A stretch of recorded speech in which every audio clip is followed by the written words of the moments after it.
Anyway, so here's our last segment. Any questions, any comments anybody has about the stuff that we talked about so far? For those of you that came late, we talked early on about Thailand and the Stephen Harper issue and the stuff with the auto bailout. We spent 10 minutes on Mumbai. We did another segment on militarism and the progressives checklist.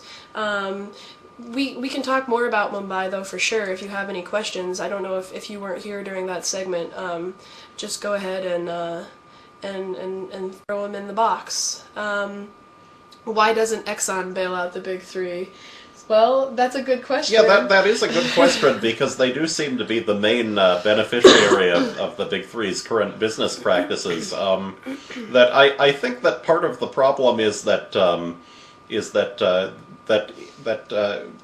let's put it this way: their stock price is so low that if someone could buy the company and make a profit, they would have already. Right. That GM's stock value, the last time I checked it, was only about $2 billion, and there were estimates that they had something like $60 billion in debts, which is something of a deterrent. That that if they bought the company, they'd get that. If we do this bailout, the United States should own these companies because they're asking for so much more than their actual worth is.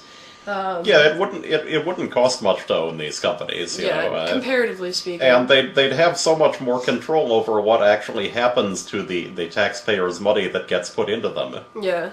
Will is one of our Canadian viewers, why did Harper close Parliament? He did that because there was about to be a no confidence vote and he was not going to win, which meant his party was no longer going to be in charge. Harry can talk more about that. Yeah, the prime minister can be thrown out of office on anything that's called a no confidence motion, and one of the things that is always a no confidence motion is the budget, so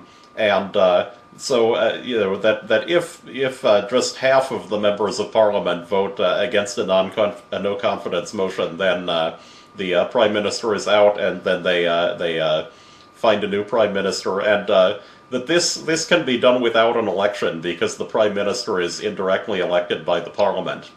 But the problem is they don't have a majority. Yeah. Even though the Conservatives are the largest group, they don't have a majority. Yeah, there's 143 of them out of 308 seats, so to get a majority they would need 11 votes from someplace else. And that basically Stephen Harper could stay in office as Prime Minister if he did not piss off all the other parties simultaneously. Which he's working really hard to do. And in fact their budget seemed to contain items in it specifically designed to piss off all the other parties simultaneously. And of course he made that stupid statement. If you saw his statement, I don't blame you for being confused, because he made the statement about how the leadership of the country can't side with a separatist group, but they need the separatist group. Yeah, that if the Liberals, the NDP and the Bloc Québécois had actually went right after the election, they could have actually held a no confidence motion right at the beginning and kept him from being prime minister. Right. And so this means that him staying in office depended on keeping. He could have stayed in office possibly without the support of the Bloc Québécois if he had support from somebody from one of the other parties, but that might actually be more difficult.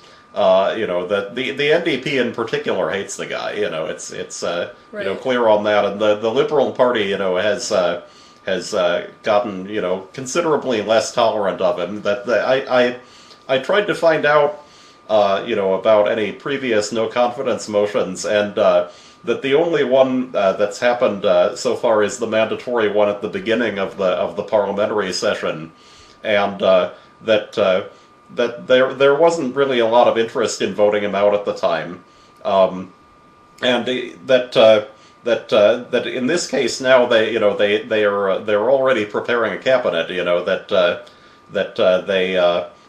it's clear that if Harper's out, that there's going to be something to replace him, and they aren't going to have to hold new elections. unless, of course, there's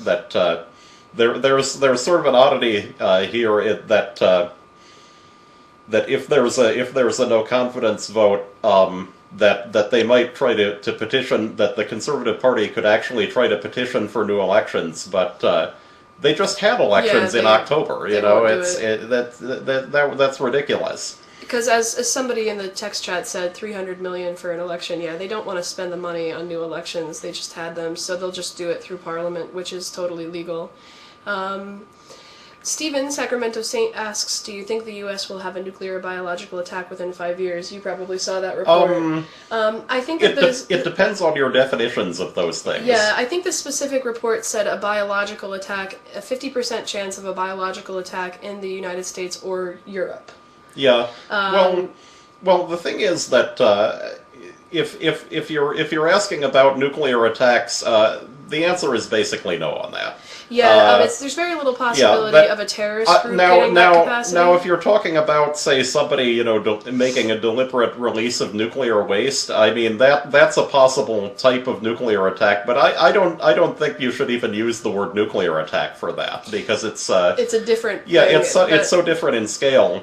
And the problem also with terrorist groups and a lot of these more exotic weapons is that it's actually you actually don't get that much bang for your buck. I mean, if you can look at the actual examples that are out there of biological and chemical attacks by terrorist groups, there have been a few cases in Iraq of people putting chlorine in conventional bombs. That doesn't seem to make that much difference. There's the sarin attacks on the Tokyo subways, and I've actually been in that subway station, and they would have killed more people with a grenade.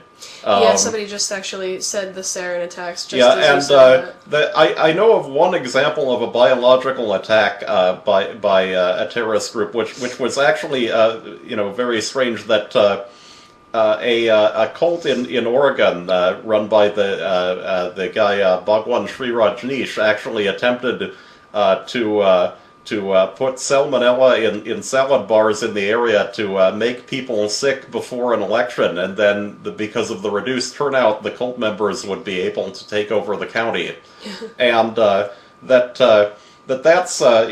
the only example that I know of a biological attack by a terrorist group. But also we have to think about that there's very little historical record of biological attacks by states, even though the technology was available to some extent even during World War I and World War II.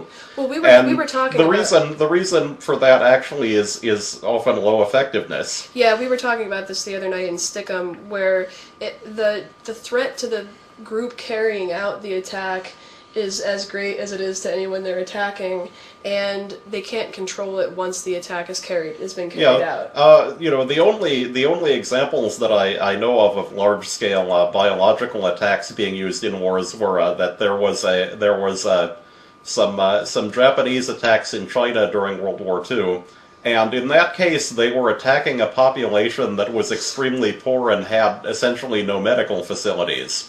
And so that's one of the things to keep in mind is that that a lot of modern populations have that sort of thing. And while the U.S. healthcare system is dysfunctional in a lot of ways, it can deal with that. Yeah.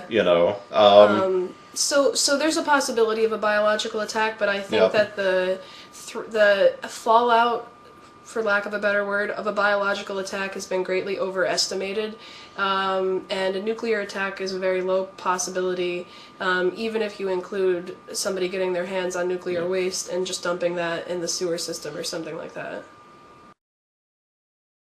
Got some new questions. You don't have to build a bunker. I think it'll be okay. And Obama's lack of change. Hold on a second. Before we answer that, we've gone 10 minutes, so I'm going to stop this recording. We can take questions as long as there are questions, but I just want to